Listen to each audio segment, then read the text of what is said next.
Hello, my name is Ann Clearwater. I am an organizational business student at Monash Uni, and this is my review about the book called Stumbling on Happiness, written by Daniel Gilbert, who is a psychology professor at Harvard University. So in this book, Gilbert explores humanity's pursuit of happiness and why we often make mistakes in this pursuit. This book presents numerous psychology theories and viewpoints on happiness, including the prediction era of happiness, the disparity between memory and experience of happiness, and the influence of the social comparison on happiness. Although this book is not the specialist book directly on organizational behavior, but I think it is still important for OB students because they can use this book to gain insight into psychology topics such as happiness, emotion management, decision-making behavior, and the social comparison, as well as their application and the significance in an organizational context. So, for example, emotional management is seen in organizational behavior as one of the most important factors influencing employee performance and organizational effectiveness. So, students can learn how to manage personal emotions better and promote a positive work climate and teamwork by understanding it. However, I do feel that there were three key lessons that I've learned from this book that really stood out. The first one is understanding prediction error in happiness. Humans have particular feelings of happiness due to their ability to predict the future, which is also setting them apart from the other species.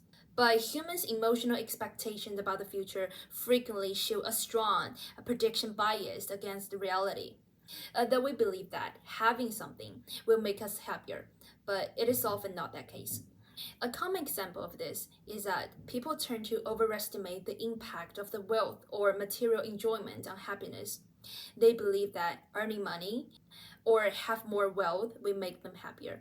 However, the impact of it on happiness doesn't continue to increase once basic needs are met. The book contends that joy after buying stuff is frequently temporary, that individuals quickly adjust to their new circumstances, and their happiness eventually returns to its previous level. Cognitive bias and the social comparisons are the main causes of the biased happiness predictions. For example, an optimistic tendency leads to overestimate the future of happiness, while the negative thinking does the opposite. So in this topic, I realized that the predictions of happiness are not always correct, and that when we're making decision or planning for the future, we need to be more objective in assessing the situation, more rational in our thinking and decision making, and less related on the subjective emotions and expectations. Instead, we can focus more on present moment and practical actions. All right, the second lesson that I've learned from this book is called self-deception and happiness. So Gilbert claimed that individuals' perceptions of happiness are not entirely objective, but often affected by subjective interpretations and self-deception.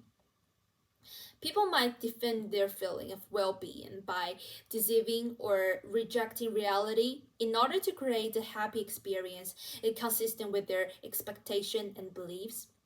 The funny part is, I used to think that self-deception was nothing else but a useless way of indulging myself into falsehood. But now I understand that it can actually help people to a certain extent. It is a self-protection mechanism that assists people in dealing with their problems and the challenges of reality. For example, when faced with failure and frustration, people may try to explain or interpret the situation in a way that meets their cognitive and emotional demands, so easy unpleasant emotion. However, excessive self-deception can really cause separation from reality and eventually lead to harmful outcomes. So to this, Gilbert gave us a recommendation, which is we can maintaining an open attitude toward accepting feedback and criticism from others, especially from those who can offer advice that is objective and constructive. This could really help correct the self-deceptive behavior and gain a better understanding of oneself. I also have another advice, which is we can also embrace our faults. Like, we need to know that nobody's perfect, and it is better that we can humbly face our ability and the limitation without having a sense of inferiority or self-deprecating. We can also develop a sense of the inner happiness and satisfaction by nurturing personal interest, like building a strong relationships and pursuing genuine desires from within. The third lesson that I've learned from this book is called The Impact of Happiness on Social Comparison. In this book, there is a relative income hypothesis, the idea that one individual's happiness is closely related to their level of income relative to others. People may feel more unfortunate and dissatisfied when they feel their income is at a lower level, which brings us to a place where people compare themselves most strongly. Before reading this book, I didn't even realize that the popularity of social media really does affect our happiness by making it easier to compare ourselves to others. Why I'm not pretty enough? Why I'm not thin enough? Those are the questions I always ask myself. Seeing other people's carefully staged moment of life and happiness on social media often leads to self-doubt and disconnect, which resulting in a decreased feeling of personal fulfillment. There are several advice toward this topic. The first one is we can prioritize our own internal beliefs and personal aims over external social comparison. By keeping our own ideas and goals, we can lessen jealousy and concern about other people's life while also improving the state of our own. The second one is we can build a solid base of support, including talking about our pleasure and struggles with family, friends, colleagues, and others, in order to lessen the tension and anxiety created by social comparison. So this book is written for those who are interested in psychology and happiness. So next, I'm going to critique on 2 points. The first one is, I believe the author overemphasizes the impact of cognitive bias on happiness perception while ignoring other factors. So I think happiness perception is influenced not only by cognitive bias, but also by emotional states, social relationships, and individual differences. To address this, I suggest incorporating more case study on how individual differences and emotional states impact on happiness perception.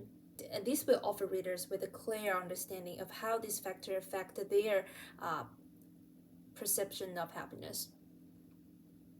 Additionally, offering more practical recommendations and strategies will be beneficial. The second point is the majority of the content in this book focuses on momentary or situational happiness, while ignoring the importance of lasting and profound happiness to a certain extent.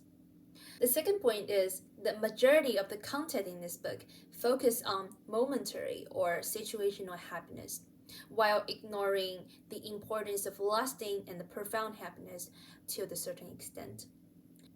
Lasting happiness often relies on more stable and deep-seated factors such as personal growth, social relationships, and inner fulfillment, which may not have been emphasized adequately or explored by the author. I believe that Gilbert should emphasize that happiness is a multidimensional concept, encompassing not only momentary joy, but also long-term and enduring satisfaction. Beside that, I think Gilbert should delve more into this multidimensionality and propose viewpoints and strategy for balancing short-term and long-term happiness.